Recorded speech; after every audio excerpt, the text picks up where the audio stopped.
Le dernier quart d'heure de Smart Bourse, chaque soir, c'est le quart d'heure thématique et c'est notre rendez-vous mensuel avec les équipes de Clartan pour un business case, un cas d'analyse fondamentale autour du groupe Bouygues ce mois-ci, emblème du capitalisme familial français. Et c'est Nikolai Marinov qui est avec nous en plateau ce mois-ci pour évoquer le cas Bouygues, gérant chez Clartan Associés. Bonsoir Nikolai.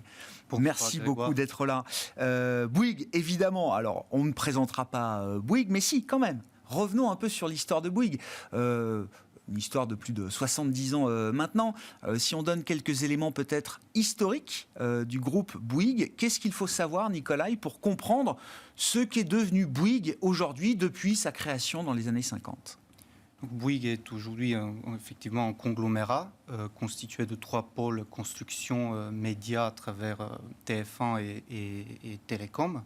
Donc, le groupe a été créé au début des années 50 par Francis Bouygues en tant qu'entreprise de construction. Et au cours des 20 premières années de son existence, il va être tiré par le besoin de construction de logements en France d'après-guerre. Et ils vont faire irruption sur le marché du BTP 20 ans après, en 72, à travers la réalisation du stade Parc des Princes, qui à l'époque était une prouesse d'ingénierie et qui constituait leur fait d'armes. Et donc à partir de ce moment-là, ils vont être de plus en plus sollicités pour livrer des grands projets. Donc début de diversification au milieu des années 80, puisque la construction est une activité qui, par sa nature, est cyclique. Tout d'abord dans la construction de routes avec Colas en 86, donc qui est une activité annexe, et 87, un coup d'éclat, puisque le groupe Bouygues acquiert TF1 lors de sa privatisation. Donc 10 ans plus tard, lancement de Bouygues Télécom, opérateur télécom, donc sous la houlette de Martin Bouygues. Donc ce qui constitue le groupe aujourd'hui, avec ces 3 pôles, c'est le résultat d'une série d'opérations capitalistiques de grande envergure que la famille Bouygues a réalisées et qui sont avérées très rentables, puisque si on regarde quel a été le retour pour l'actionnaire depuis 33 ans, en gros depuis le début de la diversification et le lancement du CAC 40. Donc l'actionnaire du Bouygues a fait 13 fois la mise contre 8 fois pour le CAC 40. Ah oui, très intéressant. Depuis, c'est ça, la fin des années 80, c'est ça ce que vous dites, la diversification TF1 87, et c'est l'année de création du CAC 40, effectivement aussi, si je ne dis pas de bêtises. Non, c'était plutôt 87, je crois. 87, oui, c'est ça, 1987, oui, c'est ça. C'est à partir de cette date-là, vous dites que Bouygues a très largement rendu aux actionnaires beaucoup plus que l'indice CAC 40, c'est ça. Et d'ailleurs, l'actualité récente nous montre que le mix des activités de Bouygues est encore en train d'évoluer avec là aussi une projection sur l'avenir, puisque l'acquisition d'Equans, il va falloir en parler, Nikolai, change à nouveau le profil du groupe. J'ai vu que la partie construction ne serait plus la première activité du groupe Bouygues une fois que l'activité de service, d'ingénierie d'Equans serait intégrée au groupe. Tout à fait. Fin de l'année dernière, donc Bouygues a annoncé, fidèle à sa tradition, une opération structurante, donc qui change effectivement le profil du groupe. Donc ils acquièrent Equans, donc qui était une filiale d'Engie spécialisée dans les services multitechniques. Donc là-dessus, on va trouver des métiers comme l'installation et la maintenance de réseaux électriques, la gestion de la ventilation dans les bâtiments, la plomberie, le déploiement d'infrastructures télécom. Et donc Bouygues était déjà présent depuis 2018 dans ce métier. Ils y réalisaient 4 milliards d'euros de revenus. Et à travers cette acquisition, ils vont quadrupler de taille là-dessus. Ils vont générer autour de 16 milliards. Et ce métier-là sera le premier métier du groupe. Il va représenter en gros un tiers du chiffre d'affaires. Et donc nous considérons que le timing est assez opportun, puisqu'il s'agit de métiers qui ont une caractéristique qui sont très attirants à travers la récurrence des flux, puisque plus de 2 tiers des revenus sont récurrents. Il y a très peu de besoins d'investissement et il y a une forte génération de trésorerie.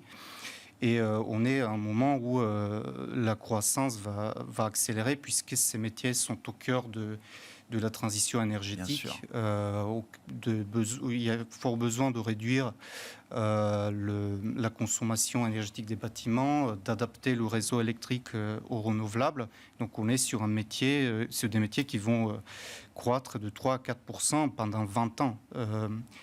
Et nous jugeons le plan stratégique du groupe c'est crédible, d'amélioration de la marge opérationnelle de 3 à 5%, puisqu'il est justifié par l'historique du groupe. Ouais, il y a le savoir-faire en matière d'acquisition, etc. Et là, finalement, c'est un groupe. On baisse encore le niveau de cyclicité de Bouygues, hein, parce que là, vous dites, c'est de la récurrence, c'est des contrats de long terme, c'est de la maintenance, etc. Là aussi, ça vient contrer la cyclicité des activités de construction et de BTP.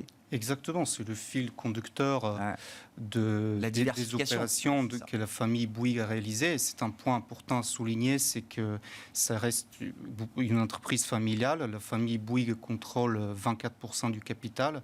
Donc ils ont une approche patrimoniale dans la gestion. Qui se caractérise surtout par le fait qu'ils ont toujours fait attention à ne pas surpayer les acquisitions et garder un bilan sain. Ils gardent un taux d'endettement qui est assez faible.